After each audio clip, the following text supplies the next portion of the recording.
Conversation I've been having a lot lately has been something has to give. The context of this was something I hear a lot.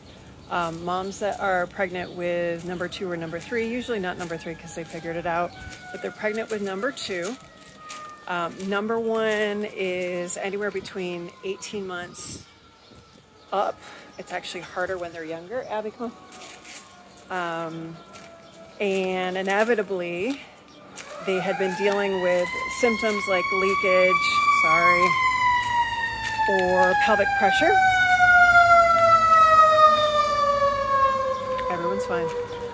Leakage or pelvic pressure, and number 1 has to go to the park, and going to the park makes things worse because also number 1 has become clingy and wants to spend more time with mom, and used to be totally fine going in the stroller, and maybe now you've gotten used to like walking and holding hands or something like that on that walk, and now they don't want to do it anymore. They want to be carried.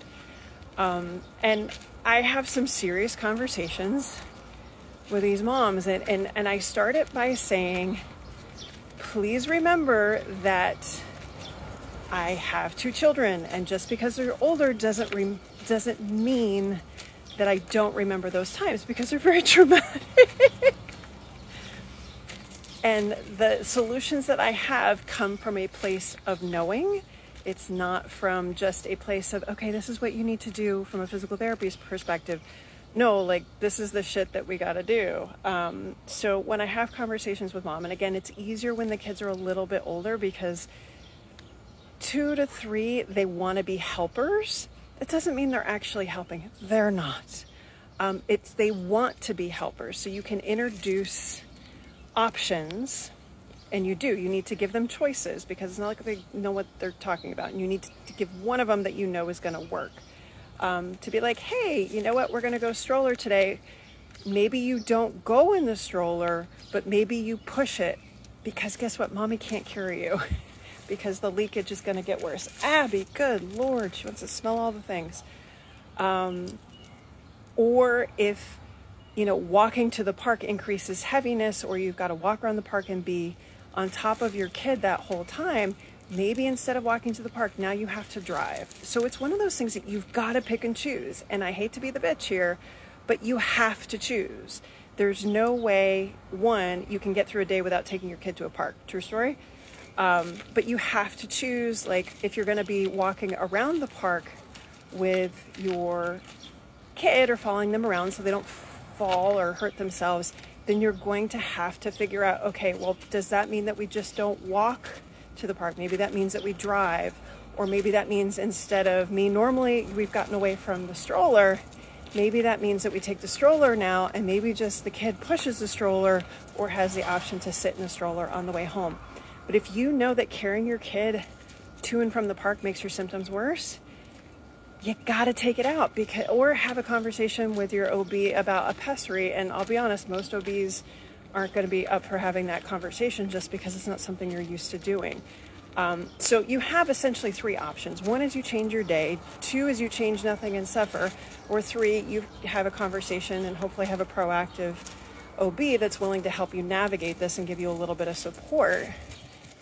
So I'll be honest, the easier one that's going to be less issues for you is to figure out where in your day you start to have negotiations with a terrace, aka your child, understanding that they're not, you need to give them the right option. Don't expect them to choose it for you, because they're always going to choose the one that doesn't work. That's just how toddlers roll. They're terrorists. If your kid is younger, you're going to feel worse about the whole scenario. You're going to feel like you're a bad mother because you should be carrying them and you should be able to do this. Guess what? It doesn't matter. They're not going to remember it. And you're not a bad mom, because you're doing the best you can. And the clinginess gets worse the more pregnant you get. And I very much remember the night before my daughter was born, I couldn't even sit in the same chair as my kid because my belly was gigantic, bawling, because I didn't understand how I was ever going to love anyone again as much as I loved him. fast forward, we work it out. And yes, I have favorite children from day to day, but you work it out. Point is this, you have to make choices. You're not going to like it. This isn't the first time that you're going to have to make choices. But if you're going to handle this pregnancy for the long run and not make your pelvic floor symptoms worse, get used to navigating and negotiating with a terrorist. Figure out what choices and things that you can delegate. Figure out what things that you can hand off. Figure out where you can make shortcuts in your day that you still get them to the park, because let's be honest, that's the thing you need to do. But at the same time, it's not so much work on your pelvic floor. And you're not laying in bed at night wondering how the hell you're going to get through 20 more weeks of pregnancy with your pelvic floor feeling the way that it is. So it's tough love. I understand that. But at the same time, those are your choices.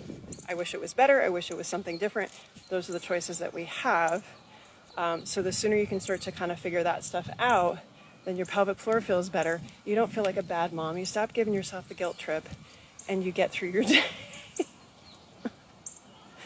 So I've been having that conversation a lot lately. And again, it comes from a place of knowing, and it comes from a place of, I had to make those same decisions, and you figure it out. So you're either miserable with pelvic floor symptoms, or you're going to feel bad that you couldn't carry your kid the way that you want to, or you're going to be mad at your OB because they won't give you a pessary. So something's not going to be perfect in all of this, and that's just how it is.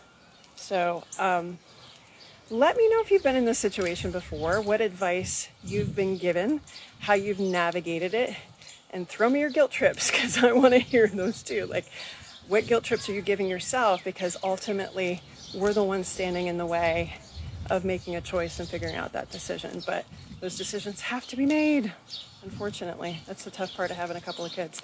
So hop in my DMs. I would love to hear kind of how you've navigated this or the options you've been given.